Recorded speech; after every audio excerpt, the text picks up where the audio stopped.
So back in March, demolition of the Mercer Arena began, and a lot of us remember attending events in that old barn. You know, hockey games, concerts, boxing matches.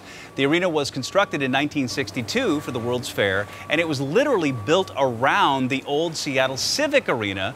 And you can see it right there, the remnants of the Civic Arena, which was exposed to the world for the first time in 55 years when that brick facade was removed. So joining us now, local historian Feliks, Banel, who actually got some pictures inside what's happening there at Mercer Arena, the demolition and the exposed old Civic Arena, and some amazing pictures and stories of a largely forgotten piece of Seattle history. Good morning, Feliks. Good to have you. Okay, so tell us a little bit about the history of that arena, that space. Well, they built a whole complex for the public back in the late 1920s. There was Civic Auditorium, which is now McCaw Hall. There was Civic Field, which is now where Memorial Stadium is. And then there was the Civic Arena, or the Ice Arena. It had an ice floor. It was meant for ice skating. The public could ice skate there. You had a lot of hockey. Hockey was huge in Seattle in the 1920s, as you know.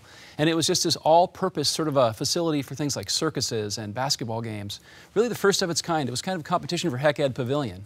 Right, and so as we see there, what they did in 1962 is kind of a cost-saving measure, is they just bricked over it and used that more modern-looking brick facade. It was brilliant, because we had this 1928 Romanesque revival building, very odd-looking building, nothing like it in the city, and they cleverly put up a big, just very simple brick wall to make it fit in with that 1962 very modern, forward-looking World's Fair.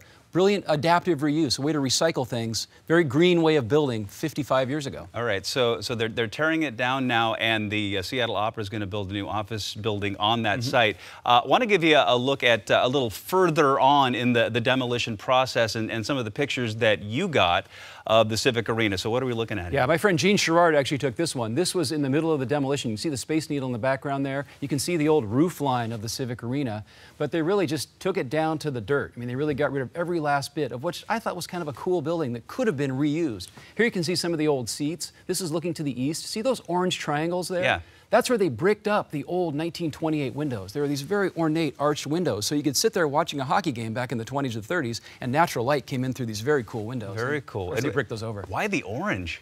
I think that was some interior decor. You know, we're looking west now, and you can see that wall that's left. That's a shared wall between the Civic Arena and McCaw Hall. If they tore down that wall, McCaw Hall would fall down. So they had to leave that there. And those were they matched the bricked-in windows across the other side of the arena. And so the decision was made, we're going to paint the wall orange?